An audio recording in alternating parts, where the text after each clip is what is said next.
this is the third time that I've tried to record this video. My camera keeps dying, so that's cool. It's kind of an emotionally charged topic. It's something that's impacted not only my life, but the lives of a lot of people I care about within the industry. And I think it's an important conversation to have, especially with young people who are looking to pursue a creative career. Is setting to become an artist worth it? Should you become a career creative? Maybe.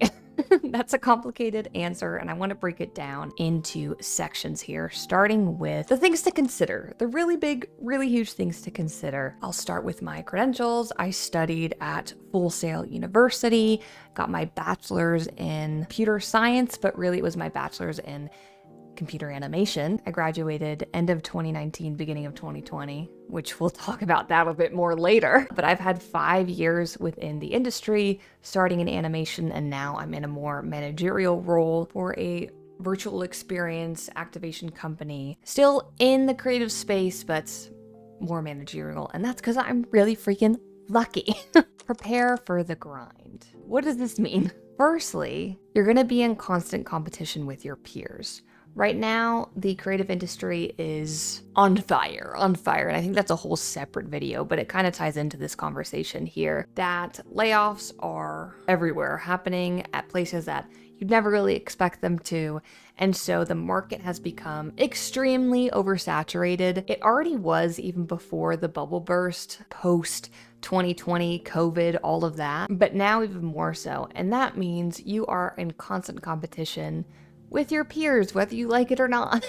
You're trying to fill a slot either by way of applying to a company or staying within that slot once you're in that company. It means constantly one-upping yourself and the people around you. That's the kind of culture that most studio spaces have created, unfortunately, unless you're in a really, really good lucky space. 2, creative burnout. I'm sure you've definitely heard the warning of beware of making your passion your career, because once you transfer something that you love into work, it becomes work. This kind of ties into the other saying, which is work a job that you love and you'll never work a day in your life. That is also true for the most part, unless you're in a really lucky position that you're really loving what you're working on, you are really enjoying the people that you're working with, and it's a reasonable amount of work. Unless you have all these 3 golden pillars, you're gonna face creative burnout. And thus pursuing things that you love creatively, separate from work, is gonna be a lot harder. And it's gonna be a lot harder to connect with that creative side of you during work hours as well. Creative burnout is something to consider before pursuing a career in the arts. All right, this third thing, I'm gonna title investment abuse. Investment abuse. I don't know if that's the right blanket title for it, but that's the one I'm using. And what this means to me is employers knowing that you love what you do and them taking advantage of that.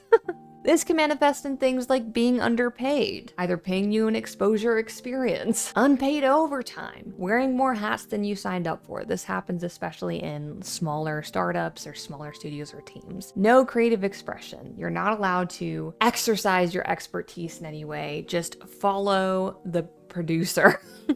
Who doesn't know anything about anything when it comes to creative say. This can be tough. So I actually have notes here and I didn't write this one down. It can be hard to, how do I put this? If you're a creative person, sometimes a lot of the fulfillment that comes from being a creative person is creating what you want to create. And so transitioning into a place where you're now trying to fulfill someone else's vision can be very, very difficult.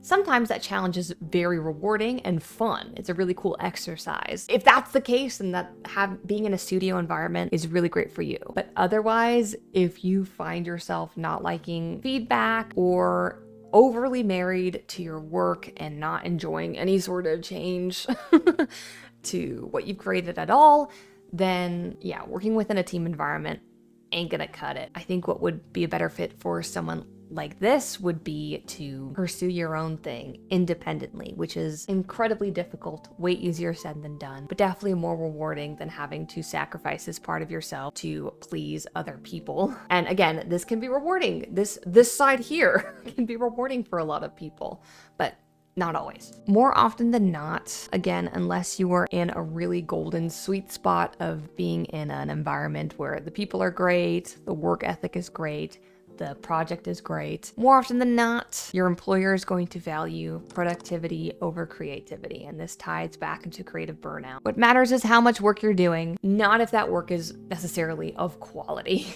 And this results in submitting work that you might be unhappy with, which is fine. That happens for anyone in any field, not just the creative field. But that over a prolonged period of time can really kill your creative drive. Layoffs. Really hard to lay down roots if you're pursuing a creative career. There's a lot of fluctuations that come with that, instability that may not be as prevalent in more traditional careers. And with the rise of AI, even more so in the creative space and outside of the creative space. I think everyone's about to be hit with, holy moly, my job is not as certain as I thought it would be. As a creative, especially in the industry, not independently, but within the industry, and even independently, actually, you're working on a project by project basis. So it isn't too typical that you'll be employed in a studio full time. And even if that's the case, you are still subject to the risk of being laid off. And if you're at a studio for a contract basis, then that contract lasts for the term of the project. That can be 6 months, that can be 4 months, that can be 2 years, 5 years. It's very uncertain. If you're at a good place, usually they'll let you know the terms of the contract. Some places, it'll just be renewing the contract, and all of a sudden the contract isn't renewed anymore, and that's really scary. Having any sort of stability is unfortunately a rarity when it comes to working within the creative industry. By the way, this is something that my professor told all of us before we went into the industry ourselves, before the COVID bubble happened. So that's always been a bit of a thing, and post-COVID bubble, even more so. Just to dive a little bit more into what the COVID bubble was. When everyone was trapped inside, everyone was seeking entertainment. Gaming companies were like, let's capitalize on this. Overhired. Animation VFX companies, same. Overhired. And because of all that overhiring and extra work, the layoffs, and just general corporate greed, once you introduce the idea of making your creative company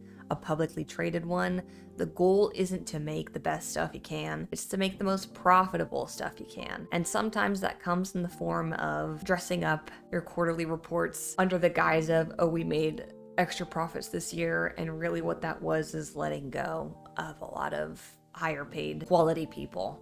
The tools you'll be using will constantly be evolving. Sometimes this is exciting for an artist, for a creative. You have to evaluate if this is something you enjoy, if you like constantly learning on the technical side of things when it comes to tying that into your creative endeavors. If you're like me, the satisfaction comes from the expression itself, the art itself, not necessarily learning the new tools. That can be really cool. That could be really cool and interesting and help improve your workflow, but that's not where the joy comes in. But you're forced, essentially, especially if you're working within the industry, to stay on top of these constantly emerging and evolving technologies meant to make your work faster and sometimes even harder. Yeah, sometimes easier, but faster, so the expectation for you to deliver things very quickly is upped. And also, we have this really cool new technology emerging, AI, that completely removes the human element from the equation. I think that completely changes the narrative for if going into the industry is worth it right now. So now we have some initial things to consider. And as a recap, prepare for the grind. Prepare to be in constant competition with your peers. Prepare to face creative burnout. Whether you think you will or won't, you probably will, even if you're in a space that's amazing and beautiful and wonderful. Investment abuse, underpaid, unpaid overtime, wearing more hats than you signed up for, no creative expression. Not everyone is flexible or happy making work strictly for other people, especially if that person's vision collides with your own. Identify if you're that kind of person. And zero certainty or any sort of protections. Even if you're in a union or a guild, company has the final say at the end of the day. Have you tried investigating alternatives? Before going to school, have you looked into alternatives? Okay, I'll start with the school thing. Before enrolling in school, especially in America where it's so expensive, look into courses. I guarantee you some of the artists you follow, some of your favorite artists, have courses to teach you how to do what they do. They benefit from it because You support them financially, but it's way cheaper than enrolling in a full college. And you benefit by learning hyper niche specialized skills that they are teaching you. A lot of the times when you enroll in art school, you are learning things that do not apply to your degree. This isn't just with art school, by the way. Anyone who's gone to college can let you know that half of the stuff they were forced to attend had nothing to do with their degree or profession of choice. And I hate that. I think it's a complete waste of time for any career path. In the creative field, we do have the luxury where we don't need to do that. We can investigate other methods of learning, and one of those methods are finding a course online. Free resources. There's so many of them now. YouTube, Reddit, Discord communities completely dedicated to helping foster an environment of growth. There are so many free resources out there. Please look them up. Please join them. Reach out to people who are already within the industry. See what they have to say about the climate and utilize those free resources. Apply them to your workflow. You don't need to have an extensive resume or an impressive degree to break into this industry or to establish yourself as an independent artist. What you do need to have, though, is a pretty impressive portfolio. And to have that is a lot of practice, learning, and application. If you've tried that and it's really not clicking for you, definitely don't go to art school. Seriously, try it first. If you've tried it and it's not clicking for you, then I guarantee you art school is definitely not for you either. You've already done the work of finding that out before committing to loans and student debt. Congratulations. Please do that before enrolling in school. AI. I could probably make a whole other video about my thoughts on AI, but I'll try to condense my thoughts for the purpose of this topic. The industry itself was already really turbulent. But that being said, with AI, this is going to completely change every industry outside of the creative field. When you remove the human element, of course, corporations are gonna go with the robot. Of course, the robot you only gotta pay like one-time fee for that can do the same amount of work as you, but in a fraction of the time. Of course, that's gonna completely replace. Be for real. It's gonna tremendously alter the way this industry looks. Now, I think there will always be a desire, a need for art made by humans. That will always exist. I have to believe that because, yes, I don't think AI can effectively replicate the human condition or tell stories that aren't in some way driven by a human prompt or narrative. Same goes for anything visual, any sort of storytelling. It's just not. You're gonna need the human element there. However, it's going to completely fracture the creative space. It is when it comes to earning money as a creative. I think even individually, if you're not working within a studio, having to compete against something that can do essentially what you can in a fraction of the time, you're competing for attention, you're competing for time. In the age of really short attention spans, I don't know. It's a really scary conversation. Let me know if you're interested in a video about this, because I could probably talk for hours about my fears with AI, my hope with AI, and what I think is the reality with AI. But all of this is to say, this is going to completely shift how stable pursuing a creative career is, especially as it looks now. It already looks a little bleak, and I don't think AI is going to help that at all. I don't think getting into a heavy amount of debt if you're in America or elsewhere, art school can be expensive regardless of where you're located, is worth it at this point. All right, a lot of doom and gloom. What are the upsides? If you get a good gig or a good job, it's true. You'll never work a day on your life. I was so blessed that one of my first jobs was that sort of circumstance where even though I was severely underpaid, it was in doing something that I loved, animation, and a project that I loved. It was children's media. And the people that I worked with were amazing. And it was an incredible time. I really feel so blessed to have been in that position. Obviously, that project closed. No longer at that studio anymore working on that project, but I met incredible people. I learned lifelong lessons at that gig, and it really didn't feel like I was working. If you're in a position, creatively or otherwise, where you're at a job where it fulfills you, it pays your bills, and you're working with people that are pretty neat and fun and cool and don't get on your nerves, count your blessings. In the creative industry, especially if you hate this word, network well and build a community full of really talented, wonderful people, you can end up in this position. You can. Bragging rights. It's always nice to be able to show off your work, especially if you're working on an IP that you're either a fan of or a new IP that you're really proud to have contributed to. It's really cool to say, I worked on this in some degree. It's really cool to say, I'm an animator. Hey, I feel like that's a rare job to just throw out there. It's cool. It feels neat. It's bragging rights. The final really big upside that I can think of is also a downside, and that is the people you work with. Some of the coolest people I've met in my whole life have been coworkers. Coworkers turn friends, because obviously if you're that cool, you're gonna be my friend. Okay, you have no choice. You're working with like-minded people for the most part that really enjoy creating. It was so interesting, especially in my first official job. I had a few jobs before that, but official established animation job. Being around people who had OCs and lore for those OCs and had the same interests that I did, that liked the same properties that I did, that could talk for hours about the same things that I enjoy talking about and doing. Working with people like that is a joy. It's a blessing. The reason I say it's also a downside because not everyone is like that. Especially the non-creatives that you'll be working with. It can be tough to reconcile bringing someone's vision to life if they have limited knowledge to what goes into making that vision come to life. I'm talking about more on the managerial side. I think that can be really tough. But for the most part, the people you'll work with within this industry are just incredible, incredible people. Hopefully this wasn't too much of a jumbled mess and I've been able to get my thoughts across well. After all this, if you've looked into courses, alternatives for school, if you've talked to other industry professionals to see how their career trajectory is going, how they feel about where things are at currently and where things are headed within the industry. It can include either people in studios, freelancers, so on and so forth. If you are still like, this is what's for me, I want to do this, great, congratulations.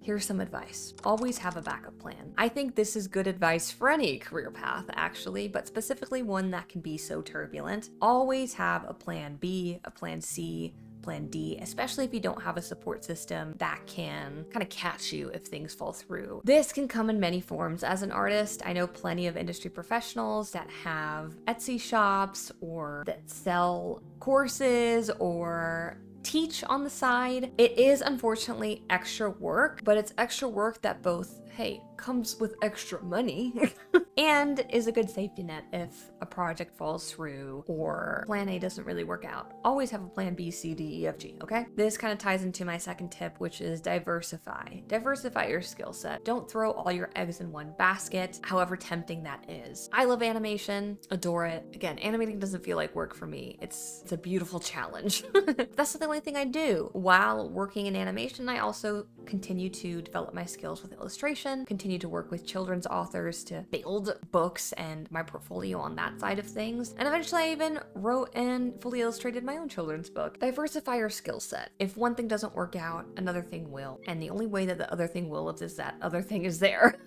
To begin with, maintain a life and identity outside of work. This one's kind of tough, especially for an artist. I feel like artists, a good chunk of their identity is their art and the fact that they're an artist, especially if it's your career. It's hard to not make that your identity, but you need to. For a couple reasons. Number one, you need to protect your boundaries. If work is your whole life, then your whole life is work. Not good. That's never good. And if work falls through, who are you now? That's a scary question if you haven't sorted that out before something like that falls through. Define your boundaries, professionally especially, because we love what we do. It can be so easy to fall into working overtime, forgetting to nurture other areas of your life, completely abandoning either people that you love or things that you love to immerse yourself fully in your art. And you need to set up boundaries ahead of time, both with yourself and your employer, your partners, your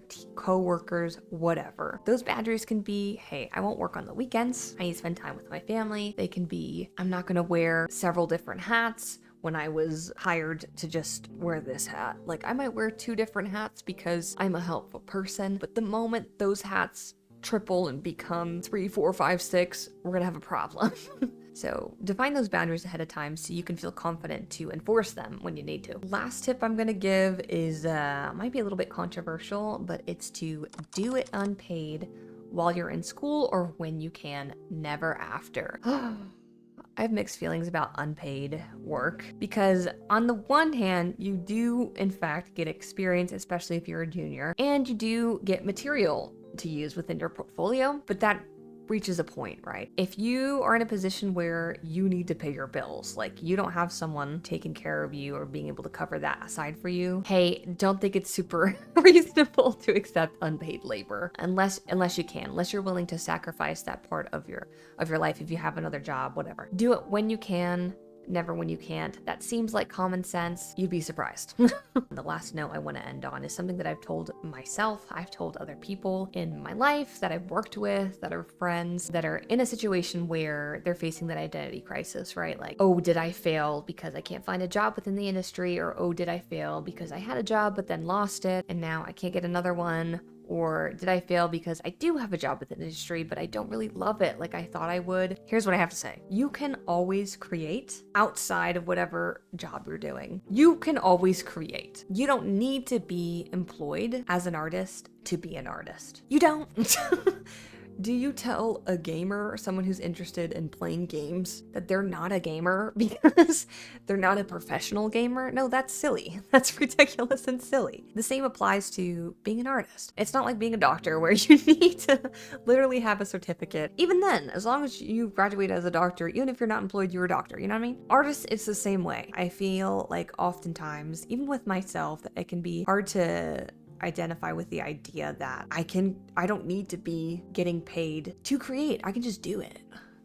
I can just do it because I like to do it. I think more people need to think of that way. Keep that in mind if you're pursuing or considering pursuing a creative career. You don't need to do that to be an artist. You don't need to do that to feel fulfilled. A lot of the times we think that this is the only thing that will fulfill us. And is it? Is it really? Personal thoughts on if anyone at this point should, I'll break this up into two areas. Over here, if you should invest money in getting a degree within any creative field. And then on this side here, if you should pursue a creative career. Degree, no.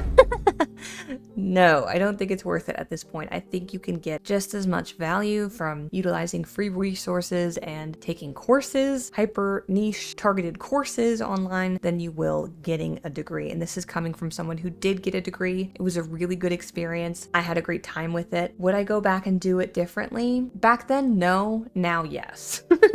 Now, yes. One of the great parts of getting a degree is you get to be around other people your age who are pursuing the same thing. That's a really great benefit for college, but it's just so expensive. You can seek that out in other ways. If you should consider pursuing a creative career, do it. Do it. Do it, but do it wisely. Don't go all in if you don't have a safety net, especially financially. Dip your toes. Get it going first and then dive all in. Life is too short not to pursue whatever the hell you want to pursue. Do it, but do it smart. Understand that it's not this picture perfect career path. There's a lot of downsides. There's a lot of upsides. There's a lot of downsides to consider. And just be realistic. But pursue your dreams. Pursue your dreams in a realistic manner. All right, that's all I have to say about the topic for now. I might make a part 2 to this. I just think there's a lot to talk about when it comes to this. If you have any specific questions surrounding the industry, please drop them in the comments. Maybe that'll help inform a part 2 to this. But this was fun to make. Again, I could yap about this topic for hours. It's a kind of interesting one, especially in today's climate. So yeah, that's it. That's all I have to say. Thanks for watching.